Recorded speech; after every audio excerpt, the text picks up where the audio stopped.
Hi guys, check this out. Ford Cortina. There's another Cortina. That one there actually reminds me of a car that I used to own. Actually, my first car was a T-Reg Ford Cortina. Anyway, we're not here to talk about Cortinas. Look at this. Look at this classic Jaguar behind me, and there's some very cool stuff over there. We are here at JD Classics, that's behind me there, and every third Saturday of the month they have an open day, and you can register with them. It's by invitation, so you need to register for it, but you can, once you come along, you can have a look around. They throw open the doors, there's teas and crossovers and stuff like that, and you can have a look at what cars they have in stock, but also some of the really cool cars that they're working on and restoring and building. So really fascinating day out, thoroughly recommend it. Let's have a look around. You can see what it's all about. A brown car guy.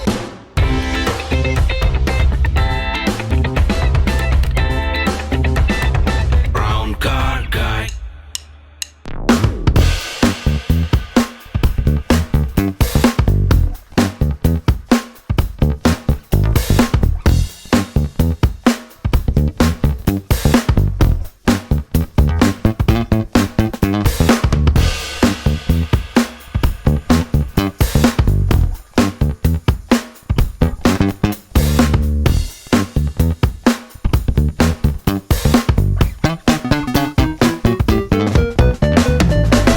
Hi, my name's Dave Arthur. We're at JD Classics in Chelmsford. We have a car showroom here, 65,000 square feet, and we have some very pretty things to show you. I've been looking around and there's some amazing cars here. There's some stunning things here, like this Ferrari. This is incredible. But the thing, I have to be honest with you, that really caught my eye here was this. Tell me about this and why this is special. Well, it's special because it's one of the ex-Peter Sellers cars. It's a Radford that Peter bought. I think he may have had three there or thereabouts during his love affair with the cars. One of these was actually presented to Britt Ekland when they were married during the time. And it's, as you would expect it to be, it has all the cachet and finesse of a much larger car, but in a mini package. So what did he have on this car? Because it had a load of extras on it, didn't it? The extras are probably too many to list, but it has uprated engine. It has more dials and gauges than you can shake a stick at, and it drives superbly well. So far ahead of its game, because if you had the money and the wherewithal, you had a Rolls-Royce, you had a Ferrari. Yeah. But if you wanted something that was that little bit different, you also had a Radford Mini, because they would go to you and they would build something that was absolutely bespoke. So as you would go to your tailor, they would do exactly that with the car. And he had a number of cars, because I remember he had a Morgan three-wheeler as well, he had a Ferrari, he was a proper car guy. He was a Jay Leno of his time almost. He had a real collection. I think he was the type of guy that would have one or two glasses of wine in the evening, buy something that he liked from his chosen dealer, and then forget that he'd bought the car. You have three other incredible minis, or three or four actually other minis around here. And some of these are quite remarkable. What can you tell me about these ones? Each of these is remarkable in its own way. The one on the left is a wooden picket. You can see that it presents really well. I think the balance of that car is particularly good. The next car in belonged to Denny Laine. Now, Denny Laine was a musician with Paul McCartney and Wings. Wow.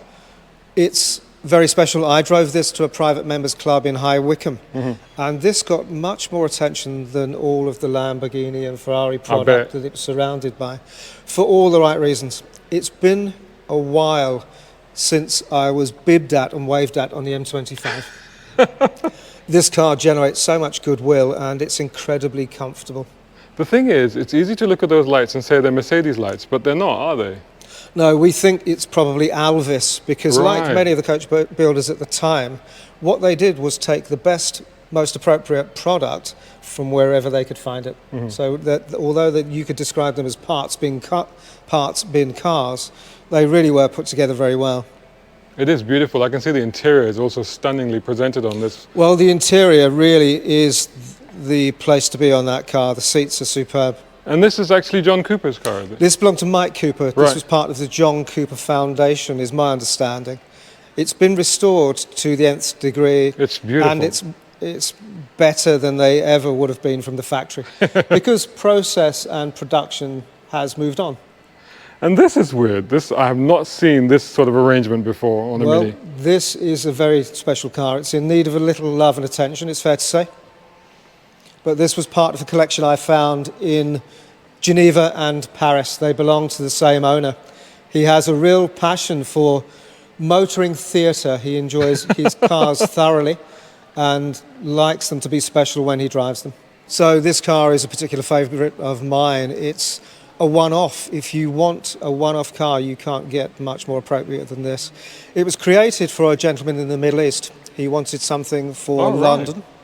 And he so it didn't go to the Middle East?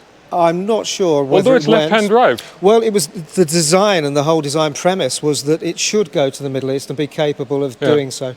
But the reality is it spent a lot of time in London in his garage as part of his collection. He went to Aston Martin because he had an established relationship with them at the time and wanted something that they couldn't provide, which was a small car with all of the cachet and style of Aston Martin, but in a small city package. You couldn't get better than a Tickford Mini. Yeah, And this was the car they created specifically to his design spec. Yeah. And this is for sale? This is for sale. It's done 13,000 kilometres from new. Wow. Still with the same owner, and all the better for it. It sounds fantastic. So it's still with the owner that commissioned it? Yes, it now belongs to us. Right. Oh, interesting. But until we bought it from him, it was still with the same owner. It would be great to see this actually go to the Middle East, wouldn't it? Wouldn't it? Absolutely, if we can arrange that. Some of my audience watching, hint, hint, hint, spread the word, Well, the car is available. Absolutely. I mean, people now, the market for this car is very special. Those that understand that it's a one-off have really taken a shine to it.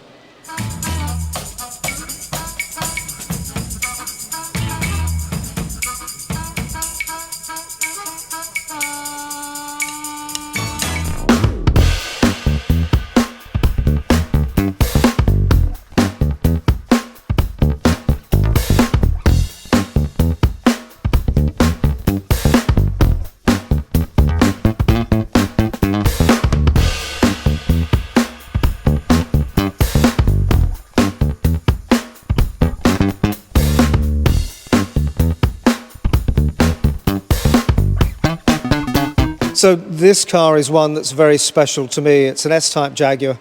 It's been sensibly modified so that it can be used in today's traffic and works superbly well.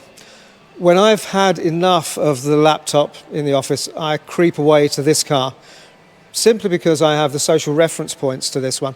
I used to watch the Sweeney and Minder and the Professionals on TV, so this is one that I hold dear. This is a proper cops and robbers car, It's a real cops and robbers. And I noticed this one's a manual. It's a manual. It's 5-speed. The brakes have been upgraded, as has the cooling. So it, as a driving thing, it is massively capable. They were capable compared to what was around them at the time in period. But by today's standards, that's still a very quick, well-performing car.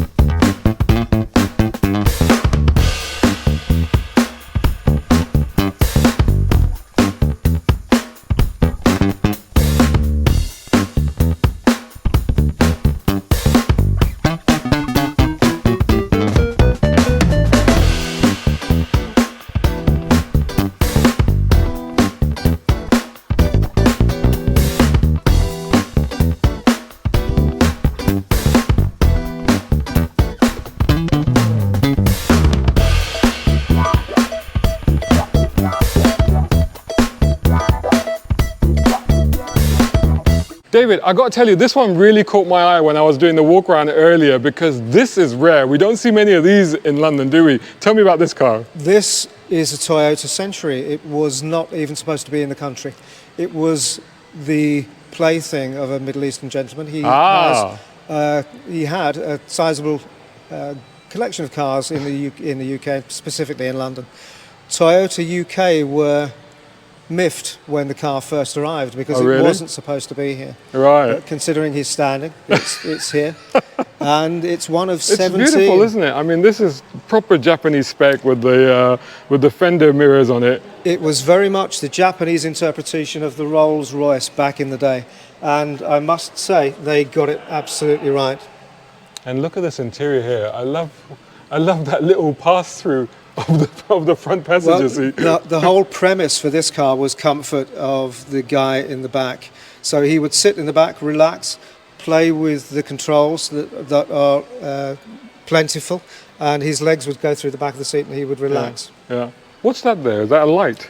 That's a light, and all of the controls are as you would expect on the Mercedes of the period. They're all done via hydraulics rather than anything else. Yeah. And what's the engine on this one? Because it's a precursor to the Lexus unit. It is. Yeah. It's as smooth as silk. It's 4 litres V8, and it's so quiet. I don't know if you could be able to hear this, but if we're talking bank vault noises when you close the things, they really did get the quality control right if you listen to this. Very good.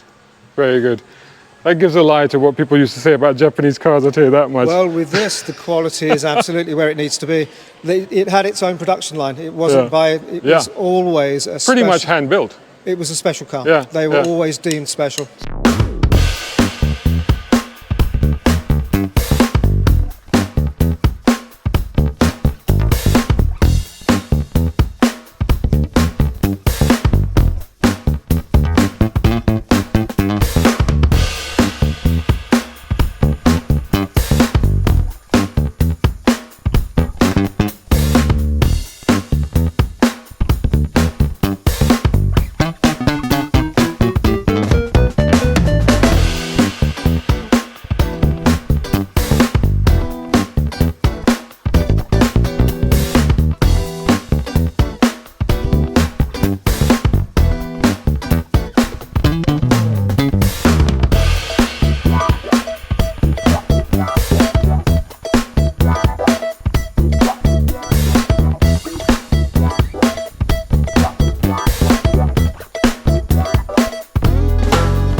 So this one's rather special. Somebody was telling me, I think Ash was telling me about the engine on this car is of note. Yeah, it's very special. Tom Walkinshaw Racing produced some V12 6-cylinder racing engines, and we were able to source a racing engine and put it into this car. So it very much is velvet glove, but with a volcano of an engine to make a real theatre on wheels of a drive. And I've heard that the engine is worth considerably more than those cars would be worth normally. Well, as a cohesive thing, it works superbly well. The new owner is ready to take that. It'll be going, I think, to Paris. Right. Oh, wow. Okay, cool. And there's another Jaguar here, a Panther Callisto, which I haven't seen in ages, quite a unique thing. There's a car being worked on. It shows the level of work. One of the things I have to say, because I was shown around your workshop earlier, and the way that the parts and everything is meticulously sorted and kept, and everything is done to a structure and a methodology that makes sure that you won't lose anything or misplace anything. It's very impressive how all that is done. Well, we need to be able to do things efficiently, and working smartly rather than in a haphazard way is what we do best. And this is one of yours actually, is it? This has done the Mille Miglia twice, I think, and it's ready to go again. It's a stonking American dream on wheels. The people that ran this last year were father and son team. All right. They enjoyed it thoroughly. I think the 17-year-old son needed a little instruction on the 3-speed stick shift. Oh, it's a 3-speed. 3-speed manual. I was wondering actually, but it's 3. Okay, it's not 3 on the tree. It's on the floor though on this one. 3-speed on the floor, absolutely that. So for the American market, that was something that's quite unusual. Yeah, it is unusual. That's very cool. But that's also indicative of the fact that you do other stuff, because you got a Mustang here as well. You've got one of my all-time favorites, which is this generation of S-Class, which to me is always going to be the boss, you know, because growing up in the Middle East, this was the car everybody wanted. This was the one that you aimed for, you know, this generation of S-Class. Tons of E-types and a beautiful Ferrari there, but also an E21. The E21 is here for some tender loving care. I think people that were around in the 80s will understand that that car is nothing short of an icon. Yeah. That set the standard for handling and performance. Yeah. and it was a real driver's machine and still is for those of us that are lucky enough to be able to get behind the wheel. Yeah. Rear-wheel drive, 6-cylinder engine and a manual gearbox, importantly, Yeah. transform the driving experience. They really do. Yeah, yeah, definitely. You don't have to sell me into the driver's aspect of it because I've got an E30. But talking of driver's cars, look at this. Well, I'm a Porsche man. My passions have always been Porsche. I had one of these cars, but a lesser version in Sweden. What year is this one? I don't know. It's just I've got to tell you this though. When I think it's a generation thing, I suppose. Yes. But when I think 911, this is what pops into my head. Like literally wide-bodied Targa with the whale tail. To me, this says 911. You've hit the phrase perfectly. Whale tail says so much to so many people. You don't have to say anything more than whale tail, and they understand what the car is and what it should be. Yeah.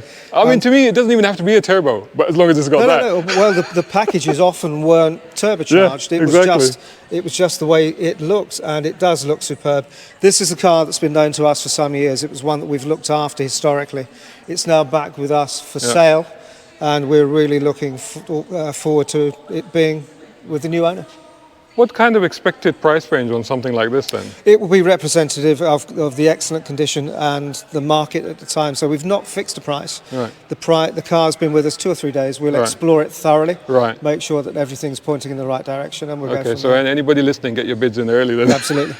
David, it's been fantastic. Thank you so much for talking around this incredible collection of cars, and I hope to be back again soon. You know, it's important for us to have people understand not only what we do, but how and why we do it.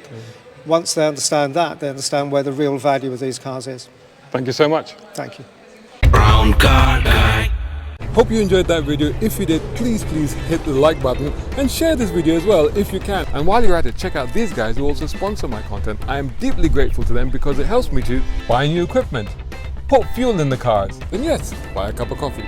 You can do the same. Just go here or right here on YouTube. Just hit these 3 little dots down here and click on thanks. Make sure you're signed in first. My content is free, but this is how you can help me keep it that way. I may even send you a gift. Oh, by the way, watch this next.